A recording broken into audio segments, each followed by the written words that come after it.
Hello everyone, let's learn how to use occlusion culling and draw distance to save performance in Unity. Here we have a simple scene with 2 green zombies in the front and 2 gray zombies in the back. Let's see what happens when I hide the 2 zombies in the back with a lovely and dashing picture of myself. Wow, I look quite handsome. Yeah, boy. The camera is rendering 249,000 triangles. The 2 zombies in the back are still being rendered. Let's implement occlusion culling. First I will select all the objects in the scene and make them static. Occlusion culling is baked so it only works on static objects. Now let's go to Window, Rendering, Occlusion Culling.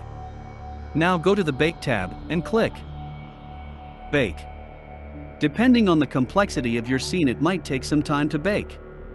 Okay, I will select the camera and click Visualize to be able to see the occlusion culling in action. We can see objects being rendered and culled as the camera moves. Notice how the triangle count is now 168,000 instead of 249,000. We have saved 81,000 triangles.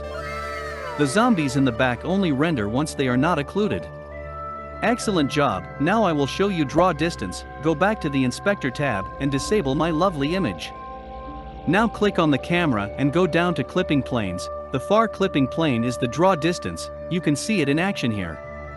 And that's it for this tutorial. Great job. Thank you for watching. If you found this video helpful, please leave a like and tell me what you think in the comments. Subscribe for more nonsense. Bye bye.